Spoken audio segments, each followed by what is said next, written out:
I'm doing this presentation to describe to you and talk about what it means to put together a good resume and how that applies to your job search. This isn't necessarily an objective of the class, but I still feel it's very important to cover with students in my classes just because I think it's invaluable information. So let's talk about this.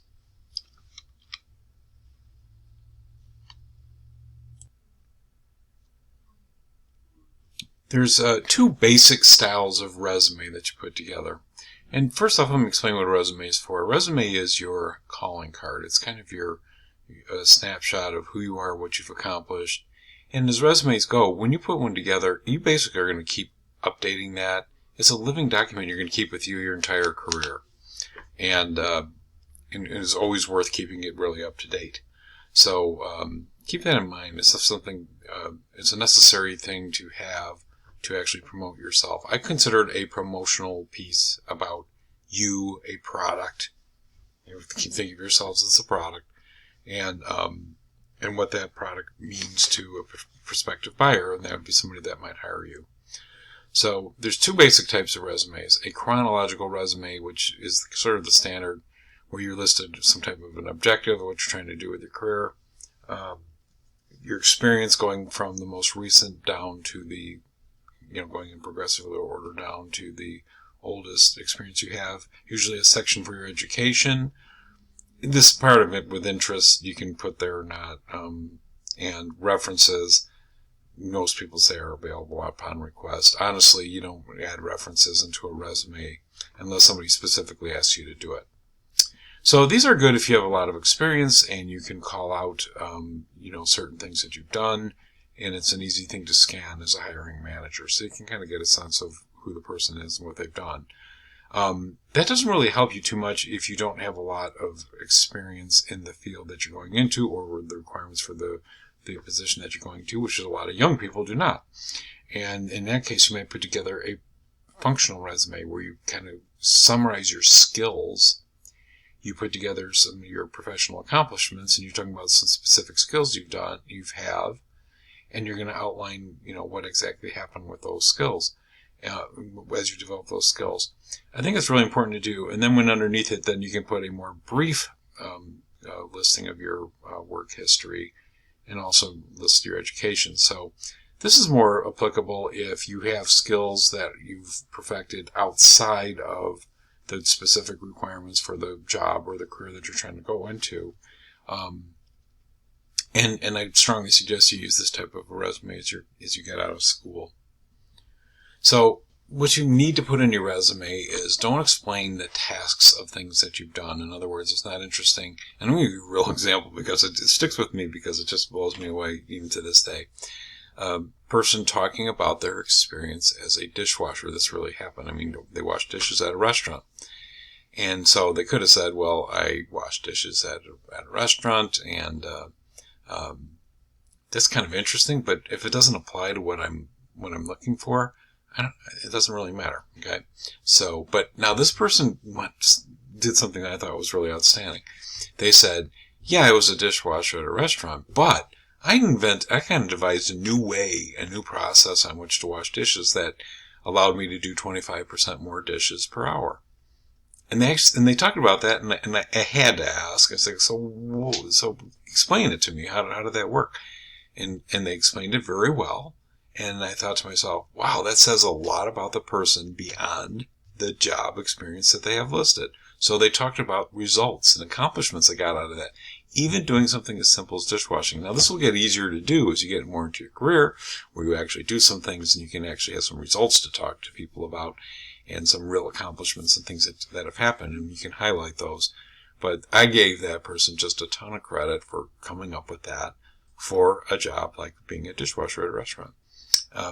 Customize your resume to the job and the employer. You can do that. Back in the good old days when I was looking for a job, when I first got out of school, you went to a printer and got these really, really expensive resumes printed up on very expensive paper with expensive printing process.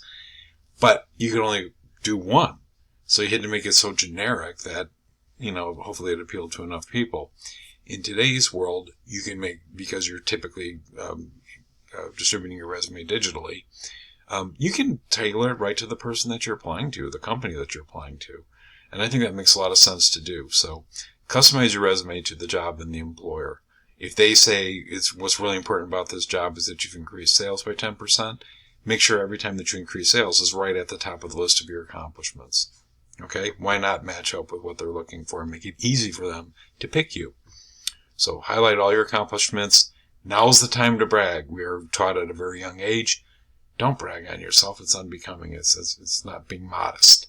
Well, guess what? In business and in going out and trying to get a job, now's the time to brag. Take credit for the things you've done and highlight all those things as real accomplishments.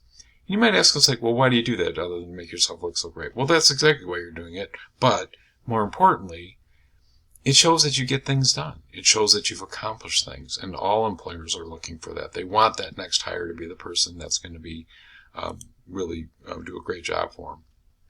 Resume mistakes, and these are killers. Don't do them.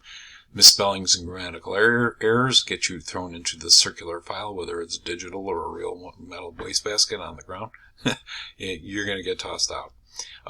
Not including keywords that match the job posting. That seems kind of weird, but here's an example. If the company says we're looking for people who have consistently increased revenues in their work, don't say you've increased sales. Even though sales and revenues are basically the same thing, and most people would know that if they heard it, but so many, as you're going to find out, we're using different tracking systems to actually find the right candidates, and you hate to have a keyword mismatch be a reason why you didn't get credit for something that you've done. An outdated resume makes you look obsolete, so don't keep them up to date. That really, really is an important thing to do. It's a discipline. You just got to get used to doing it. Including too much information. Don't tell them everything about everything you did at your job. Focus on the highlights and focus on your accomplishments. Writing a resume objective that doesn't match the job. You can do that. Again, you're corresponding with a specific company with a specific thing. So you can write your resume objective that matches with what they're trying to hire for. Including a career summary that doesn't match the job requirements. Yeah, you don't want to do that either. Writing job descriptions that don't show what you've accomplished. Again, I can't overemphasize that enough. And leading your paragraphs with mundane, irrelevant duties. No, again, if they're looking for somebody who's increased revenues, and you've done that, make that the very first thing that you have underneath your accomplishments. Not quantifying your accomplishments, so don't just say I increased revenues. Say I increased revenues by 10%. The dishwashing example is the very best one I can give, honestly. And this is not the time to be modest. Don't do it. That's a nice thought from the way you represent yourself, but this isn't the time to do it. Now's the time to toot your horn. So keyword scrubbing is a thing. I put a video out there, actually, you can look at it, and it says how to apply for a job online. It does a very good job explaining how applicant tracking systems work, and they are a real thing, and you have to make sure that you understand that when you apply. It doesn't even necessarily mean online. Your resume is almost certainly going to get scanned in, even if you give somebody a paper copy of it, and will be turned into something digital. So make sure you understand how those things work. Very important to do. Okay, so your task at hand is to produce a resume for yourself, which I think is a good idea for you to do anyway.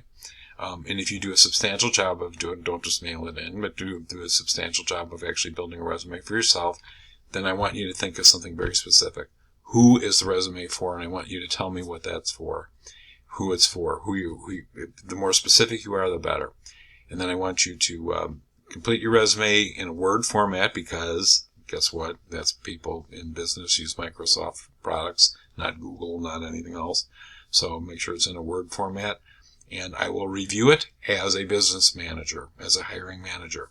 I've hired hundreds and hundreds of people at all levels of employee, from the very top level, C-suite people, all the way down to the entry-level people coming into a job, so coming into a career. So I've done that, and so that's the eyes that you're going to get. You're not going to get an HR resume expert looking at it. I'm going to look at it from the most important eyes that matter, and that's the person who's doing the hiring. Okay, so I will do that for you, and you get extra credit for it. Okay, so I look forward to seeing your resumes. I love reading them and giving feedback, and I wish you the very best of luck. Actually, I cut that off just a little bit too soon. I want to talk to you about a topic called substitutable experience.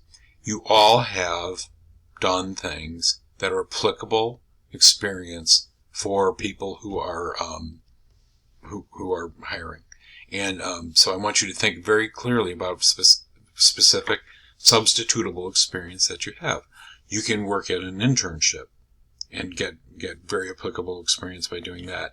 The work you do in some of your classes translates to substitutable experience. Working on group teams and group projects in school is a real skill and very applicable to business jobs. So make sure you have you list out all the substitutable experience you have. And I also have I'm asking you to do a discussion post on it. List your substitutable experience, what you have or what you intend to get before you're done with your educational career, and say how those things are going to help you apply for jobs, graduate school, another school, whatever it is that you're going for. You're going to try to strive for something, and you want to identify what your real strengths are and how they might apply to those particular opportunities. So list out all your substitutable experience you think is applicable to the career that you're interested in, and let's post those and let's share those with each other. You might inspire a classmate to think about something that's like, gee, I didn't really think about that, but maybe I do that too, and that's something that I can incorporate. So go ahead and put that post out there. I know it's kind of personal, but I think it's a good thing to do. You'll get good feedback. You'll get feedback from me. You'll get feedback from your classmates. And you might learn something by reading up somebody else's as well. Okay, so I'm really encouraging you to do that. That's under the discussion post for this module. And, again, good luck.